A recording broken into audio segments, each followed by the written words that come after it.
assisti Amor e Gelato e vocês podem estar se perguntando, mas o filme e o livro são mesmo tão diferentes assim? E eu respondo, claro que não. O título, por exemplo, é o mesmo.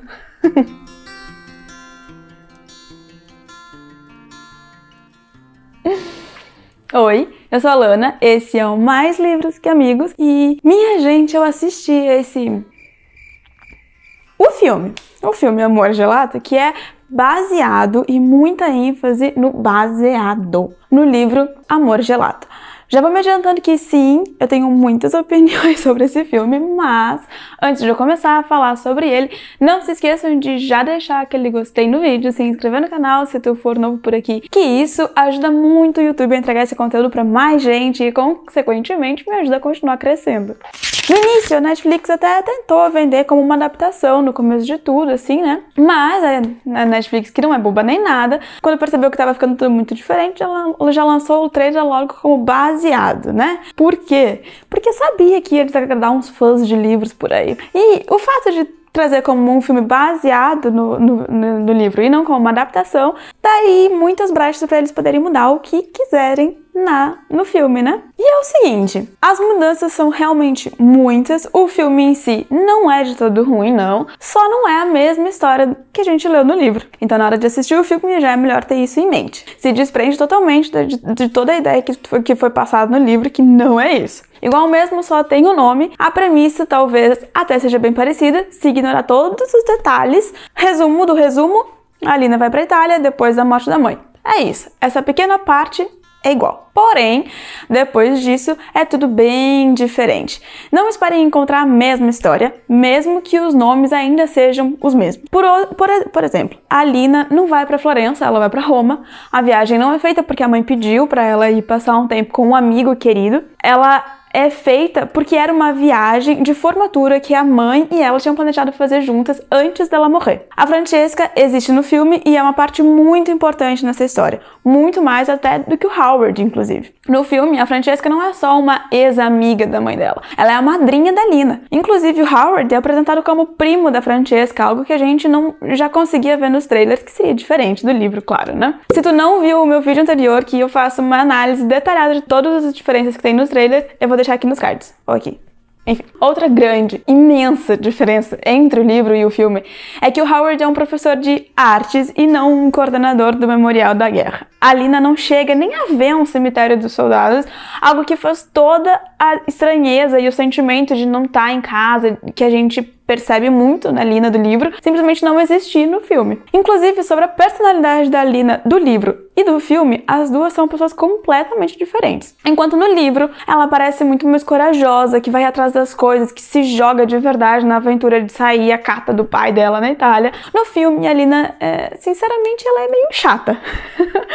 A atriz é super carismática, mas a personagem ficou chata. A menina tem medo de absolutamente tudo. Ela tem medo de morrer até se andar de salto alto, se andar de scooter, se comer algo diferente, coisas assim. O Howard, coitado, foi engolido pela Francesca. Completamente engolido, e enquanto a Lina deveria estar criando um vínculo com ele durante a história, pra no final ficar tudo amarradinho, ela estava correndo pela cidade sozinha e perdida entre dois carinhas que ela por acaso se interessou durante esses dias dela na Itália. Ah, sim, eu também não posso deixar de falar que na história do filme, a Alina vai pra Itália sem ter a menor ideia de que ela foi pra lá pra encontrar o pai. Ela vai pra lá completamente cega com relação a isso. E enquanto no livro a gente vê uma Alina jovem e passando por um período de luto pesado e tentando conhecer o homem que supostamente ela acredita ser o pai dela, que recebe o diário da mãe e demora semanas pra conseguir ler ele por conta da saudade, da dor que ela sente enquanto pensa na mãe. No filme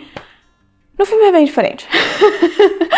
No filme, ela parece estar super desprendida disso, e apesar de tudo parece acontecer em questão de dias, ela parece estar até de boas com o processo de luto dela. Inclusive, a sensação que eu tive assistindo é que ela até já tinha superado tudinho.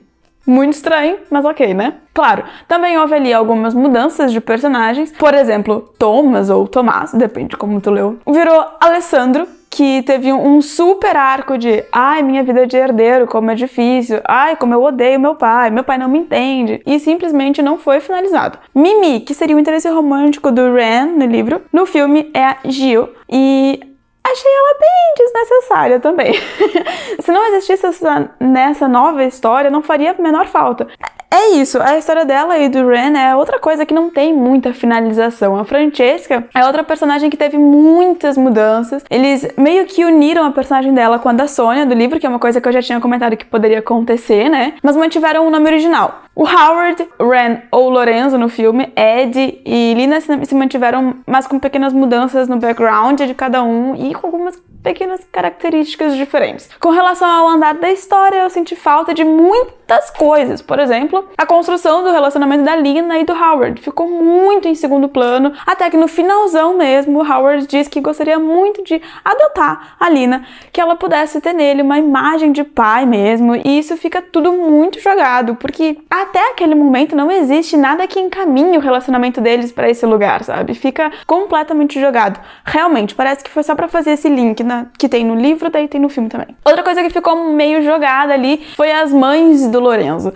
Parece que eles tentaram entrar em um lugar de representatividade, mas isso é mencionado por cima para explicar a inimizade do Lorenzo com o Alessandro e depois é completamente esquecido no churrasco. A relação do Alessandro com o pai é outra coisa que não fica bem explicada, não tem um fechamento. Ele é só um garoto rico e rebelde que briga com o pai o tempo todo e isso não chega a lugar nenhum. No fim das contas, esse arco nem tem uma finalização. Assim como o arco da Jill, com o Lorenzo, que fica completamente largado. Eu senti muita falta da construção do relacionamento da Lina com o Lorenzo também. No livro, a gente lê sobre uma amizade e um companheirismo muito bonito que vai se construindo ao longo da história entre eles dois. Ele é a primeira pessoa com quem a Lina se abre depois de chegar na Itália para contar sobre a morte da mãe, para contar como foi difícil. E ele é um amigo que vai com ela por todos os lugares, que ampara ela quando ela conhece o pai. E no filme ficou muito corrido, do ponto em que eles finalmente têm um pouco mais de abertura até eles se tornarem um interesse romântico real um pro outro. Não tem essa construção, sabe? Parece que eles estalaram os dedos assim e aí, bum, estão apaixonados, sabe? Certo.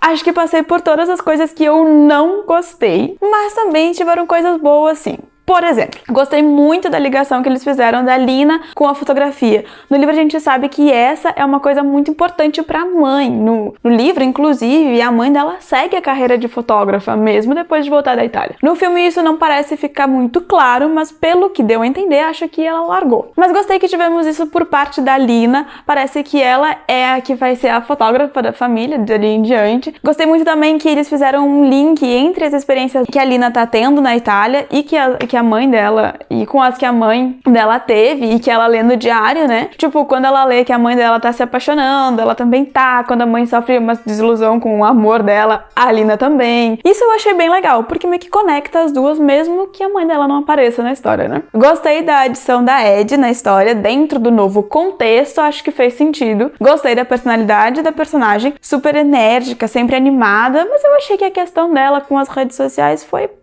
bem forçada. Acho que não precisava tanto assim, sabe? Ficou meio caricato. Foi isso que pareceu. Por último, teve uma mudança que eu gostei muito mesmo. No filme, a mãe da Lina criou pra ela uma super rede de apoio pra ela, que vai ficando clara só com o passar do filme. Ela bolou um plano pra que a filha não ficasse sozinha depois da morte dela, e isso eu achei muito bonito, apesar de ser muito pouco mostrado no filme. Se eles tivessem seguido por esse caminho, eu acho que até teria sido melhor. Porque no filme, ela mandou a Lina pra Itália, tendo com quem encontrar lá, tendo em quem se apoiar lá, e inclusive passou instruções e contatos importantes pra Francesca e pro Howard, que eles poderiam ligar pra ajudar a Lina em momentos difíceis, que poderiam dar conselhos pra ela. Justamente por isso, a Ed aparece na Itália pra apoiar a Lina quando ela decide desistir e voltar pra casa. Então, depois de tudo isso, a pergunta é: vale a pena assistir o filme? Bom, vale se e apenas se tu conseguir se desprender da história original do livro, porque de fato não é a mesma do filme.